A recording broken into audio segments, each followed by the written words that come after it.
జొన్న చేనులో వాలుతున్న కాకులను మంచమీద కూర్చొని తోలుతున్నాడు. మంచమీద నుంచి వస్తున్న రాజుగారిని చూసి, మహారాజా, మీరు మీ పరివారం అలసిపోయి ఉన్నట్లున్నారు.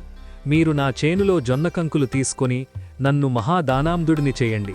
బ్రాహ్మణుడి సొమ్ము తీసుకోవడం దోషం అని మీరు అనుకోకండి. నేను మనస్ఫూర్తిగా చెబుతున్నాను. దయచేసి నా విన్నపాన్ని స్వీకరించండి అన్నాడు. బ్రాహ్మణుడి మాటలకు సంతోషించి భోజరాజు ఆ జొన్నకంకులని తినమని అనుమతి ఇచ్చాడు. వాళ్లు పండిన గింజలు తింటుంటే బ్రాహ్మణుడు కొంతసేపు మంచమీదనే కూర్చున్నాడు. ఆయన ఎందుకో మంచమీద నుంచి దిగివచ్చాడు. వెంటనే జొన్నచేనులోంచి కంకిలు చాలా వరకు రాజుగారి పరివారం తినేశారని చూసి దుఃఖంతో రాజుకు ఎదురుగా వెళ్ళి, రాజా, నేరం చేసిన వారిని దండించవలసిన మీరే మీ కళ్లముందే ఇలా జరుగుతుంటే చూస్తూ ఊరుకున్నారా? మీరు వారిని వారించకపోవడం చాలా ఆశ్చర్యంగా ఉంది. నేను చాలా పేదవాడిని. ఎన్నో కష్టాలు పడి ఈ జొన్నచేనుని పెంచుకున్నాను. దీనితో నేను నా కుటుంబాన్ని